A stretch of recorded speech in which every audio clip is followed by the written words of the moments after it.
संस्कार का उद्देश्य है पूर्ण स्वस्थ संस्कारी शिशु का निर्माण करना, जो शारीरिक, मानसिक, आध्यात्मिक और भावनात्मक रूप से स्वस्थ हो, जिसके अंदर दया, प्रेम, ममता, करुणा, उदारता, सहयोग और सहकार की भावना हो, जो कठिन से कठिन परिस्थितियों में भी समस्या के समाधान के लिए निरंतर प्रयत्नशील रहे। वो न केवल अपने लिए, अपने परिवार के लिए, बल्कि दूसरों के कल्याण के लिए, दूसरों को ऊपर उठाने के लिए अपने समय, श्रम, साधन और अपनी प्रतिभा का अधिकांश अंश लगाने वाला हो। ऐसे महामानवों का निर्माण करना गर्भ संस्कार का उद्देश्य है, क्योंकि आज की जो समस्या है, चाहे वो माता पिता की हो, परिवार, समाज, राष्ट्र अथवा विश्व की हो, सभी समस्याओं का कारण केवल एक ही है कि आज महामानवों की कमी हो गई है। आज की जो भी समस्याएं हैं, उसका समाधान केवल और केवल महान मानव ही कर सकते हैं। सभी माता पिता चाहते हैं कि उनकी संतान एक अच्छा इंसान बने, उनका कहना माने, प्रखर, प्रतिभाशाली, मेधावी बने। लेकिन आज के बच्चों को देखते हुए ऐसा लग रहा है कि उनका भावनात्मक और नैतिक मूल्य गिरते जा रहे हैं, जिसके कारण उनका चिंतन, चरित्र और व्यवहार माता पिता, परिवार, समाज और राष्ट्र के लिए चिंता का विषय बना हुआ है। इन सभी समस्याओं का कारण केवल एक ही है कि आज के माता पिता अपने बच्चों के शारीरिक स्वास्थ्य और उच्च शिक्षा पर तो ध्यान देते हैं, लेकिन उनके मानसिक, भावनात्मक एवं आध्यात्मिक स्वास्थ्य की ओर से अनभिज्ञ हैं। मनोवैज्ञानिक और परामनोवैज्ञानिक इस बात को स्वीकार करते हैं कि केवल मेधावी, प्रतिभाशाली होना ही पर्याप्त नहीं है, बल्कि व्यक्ति की जो मूल प्रवृत्ति है, जिसको हम लोग पर्सनालिटी कहते हैं, वह भावनात्मक रूप से परोपकारी, संवेदनशील, प्रेमपूर्ण, सहयोगात्मक स्वभाव वाला होना भी आवश्यक है। विश्व स्वास्थ्य संगठन ने पूर्ण स्वास्थ्य की परिभाषा करते समय स्वीकार किया है कि पूर्ण स्वास्थ्य का मतलब है शारीरिक, मानसिक, सामाजिक एवं आत्मिक दृष्टि से स्वस्थ होना। और यही बात हमारे ऋषियों ने भी कहा था कि अच्छा इंसान बनने के लिए सिर्फ शरीर से स्वस्थ और उचित शिक्षा ही काफी नहीं है, बल्कि मानसिक स्तर पर स्वच्छ विचार, सामाजिक स्तर पर सभ्य और आत्मिक स्तर पर स्वस्थ भावनाएं होना भी जरूरी है। इसके बिना स्वस्थ शरीर भी राक्षसी आतंक पैदा करने वाले बन सकते हैं। इसीलिए इस विचार को जन जन तक पहुंचाने के लिए शांति कुंज हरिद्वार से गर्भोत्सव संस्कार का एक जन आंदोलन श्रद्धेय डॉक्टर प्रणव पांड्या जी और श्रद्धेय शैल बालाजी जी, जो अखिल विश्व गायत्री परिवार की प्रमुख हैं, उनके मार्ग निर्देशन में ये गर्भ संस्कार न केवल भारत में बल्कि विदेशों में भी चलाया गया है जन जागरूकता कार्यक्रम के माध्यम से। हमारी पूर्व की माताएं जो जानती थी कि बच्चों को कैसे संस्कारवान बनाया जा सकता है, वो जैसा चाहती थी वैसा ही अपने चिंतन, चरित्र, आहार, व्यवहार, रहन सहन को संयमित रखते हुए मनचाही संतान गढ़ देती थी। पुराणों के पन्ने ऐसे उदाहरण से भरे पड़े हुए हैं। उसी में से एक रानी मदालसा है, जिन्होंने अपने 3 पुत्रों को गर्भ से ही ब्रह्मज्ञानी और चौथे पुत्र को सफल शासक बनाया। शकुंतला ने भरत को चक्रवर्ती सम्राट बनाया, जिनके नाम से हमारे देश का नाम भारतवर्ष पड़ा। राक्षस हिरण्यकशिपु का पुत्र प्रहलाद महान भक्त बना, क्योंकि गर्भावस्था में देवर्षि नारद जी ने माता कयाधु को ज्ञान भक्ति का उपदेश दिया था। उस सत्संग का प्रभाव गर्भस्थ बालक पर ऐसा पड़ा कि हिरण्यकशिपु ने प्रहलाद को अनेक प्रकार के भय दिखाए, सजाएं दी, लेकिन प्रहलाद में सत्संग के वे संस्कार इतने दृढ़ हो गए थे कि भयंकर से भयंकर सजाएं भी प्रहलाद को ईश्वर भक्ति के मार्ग से नहीं डिगा सकी। ये कोई मनगढ़ंत कहानियां नहीं है कि हमारे यहाँ की नारियां गर्भ से बच्चों को महामानव के रूप में गढ़ दी थी।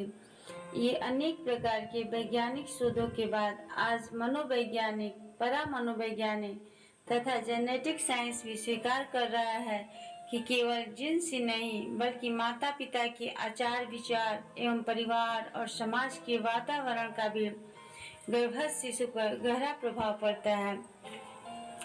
गर्भावस्था से ही शिशु का व्यक्तित्व, व्यवहार और स्वभाव बनने लगता है। माँ इस अवस्था में जो भी देखती, सुनती, बोलती या विचार करती है, गर्भस्थ शिशु के अचेतन मन, सबकॉन्शियस माइंड पर उसका पूरा प्रभाव पड़ता है। जो अल्ट्रासाउंड, हार्मोनल स्टडीज आदि द्वारा इन तथ्यों की पुष्टि हो चुकी है। कैम्ब्रिज विश्वविद्यालय के डॉक्टर रूपर्ट शेल्ड्रक के सिद्धांत फॉर्मेटिव कंजेशन के अनुसार माँ के विचार, भावनाएं, आहार एवं वातावरण द्वारा एक मेटामॉर्फिक मॉर्फोजेनिक फोर्स शक्ति उत्पन्न होती है जो गर्भस्थ शिशु के व्यक्तित्व एवं गुणों के लिए उत्तरदायी होती है। शिशु का 80% मस्तिष्क गर्भ में ही बन जाता है। इस समय मस्तिष्क पर जैसे विचारों एवं भावनाओं की छाप पड़ती है, वही उसके व्यक्तित्व के लिए उत्तरदायी होते हैं। यही नहीं, आज का विज्ञान एपिजेनेटिक, जो कि जीन्स के ऊपर है, एपिजेन का मतलब होता है ऊपर, इस बात को मान रहा है कि जीन्स में जैसे भी जीन्स हो, अगर माता की दिनचर्या, उसका आहार व्यवहार, आचार विचार, उसकी भावनाएं, आसपास का वातावरण अगर अच्छा है तो एपी जीन्स डोमिनेट कर देती है जीन्स को, और उनके अंदर यह पावर होती है कि जीन्स को ऑफ और ऑन कर सके। इसीलिए भारतीय इतिहास में हिरण्यकशिपु राक्षस का पुत्र भक्त प्रहलाद बन गया। जब हिरण्यकशिपु तप करने चले गए तो उनकी पत्नी कयाधु को इंद्र और अन्य देवताओं ने उन्हें बंदी बना लिया, और जब उन्हें मारने ही जा रहे थे कि इसके घर में भी कोई राक्षस होगा, उसी बीच नारद जी आ गए और उन्होंने कहा कि गर्भवती माँ को मारना महापाप होता है, इन्हें छोड़ दे और इन्हें मेरे आश्रम में जाने की आज्ञा दे।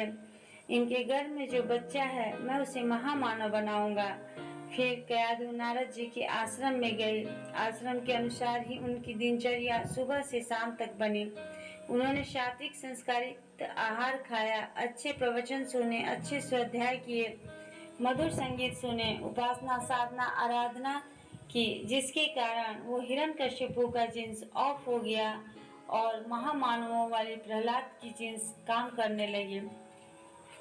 इसी तरह से यदि गर्भवती माँ आहार व्यवहार, उसका चिंतन, चरित्र और उसके आसपास का वातावरण अगर दूषित हुए तो ब्रजश्रवा ऋषि जी का पुत्र और पुलेस्तु का नाती जैसी संतान रावण भी बन सकती है। इसीलिए माता का आहार विहार, आचार विचार अच्छा हो तभी मनचाही संतान मिल सकती है। इसके अलावा मेडिकल साइंस ये कहता है यदि माँ खुश रहती है, प्रसन्न रहती है, तो उसके अंदर से विधेयात्मक हार्मोन्स, पॉजिटिव हार्मोन्स जैसे सीरोटोनिन, एंडोर्फिन, एनकेफलिन का स्त्राव होता है। और यदि माँ दुखी रहती है तो उसके अंदर से नेगेटिव हार्मोन्स, नकारात्मक hormones, adrenaline, nor adrenaline, ACTH, cortisol आदि का स्त्राव होता है। ये हार्मोन्स रक्त द्वारा शिशु के अवचेतन मस्तिष्क, जिसे चिकित्सीय भाषा में हाइपोथैलेमस एवं लिम्बिक सिस्टम कहते हैं, पर छाप डाल देते हैं और वैसे ही व्यक्तित्व वाला शिशु बनता चला जाता है। विभिन्न प्रकार के शोधों और अध्ययनों के अनुसार यदि प्रसन्न, संतुष्ट, विधेयात्मक चिंतन वाली माँ का बच्चा प्रसन्न, तनाव मुक्त, खुश मिजाज, एकाग्रचित, होशियार, व्यवहार कुशल, अच्छी भावनात्मक शक्ति, सकारात्मक सोच वाला, अपनी बात अच्छी तरह से कहने वाला, आत्मसम्मानी, शांत, सही निर्णय लेने वाला, रचनात्मक एवं समझदार दिमाग वाला, जीवन के प्रत्येक क्षेत्र में सफलता अर्जित करने में सक्षम बच्चा हो सकता है। और यदि तनावग्रस्त, दुखी एवं क्रोधी, निषेधात्मक चिंतन वाली असंतुष्ट माँ का बच्चा कम वजन, कम विकसित अंगों वाला, छोटा, चिड़चिड़ा, रोने वाला, गुस्सेबाज, निरुत्साही, नकारात्मक सोच वाला, कुंठाग्रस्त, निराशावादी हो सकता है। मानसिक, भावनात्मक एवं व्यवहारिक रूप से भी असंतुलित व्यवहार करने वाला हो सकता है। माँ को गर्भावस्था के दौरान हमेशा सकारात्मक सोच और खुश रहना चाहिए, क्योंकि तीसरे महीने में शिशु आवाज़, गंध और स्वाद पहचानने लगता है और चौथे माह में शिशु के मस्तिष्क की कोशिकाएं 2,50,000 प्रति मिनट और 6 माह में 5 लाख प्रति मिनट की गति से बढ़ती है और छठे माह में भावना केंद्र बन जाता है। और यही कारण है कि माँ अगर खुश रहती है या दुखी रहती है तो उसका प्रभाव बच्चे पर भी पड़ता है। और 8वें माह में याददाश्त और सीखने के केंद्र पूर्ण रूप से विकसित हो जाते हैं और सारी इंद्रियां क्रियाशील हो जाती है। 9वें माह तक उसमें कई भाषाओं को सीखने की क्षमता आ जाती है। यही कारण है कि माँ जैसा चाहे वैसी संतान कर सकती है। इसीलिए माता का आहार विहार, आचार विचार अच्छा हो तभी मनचाही संतान मिल सकती है।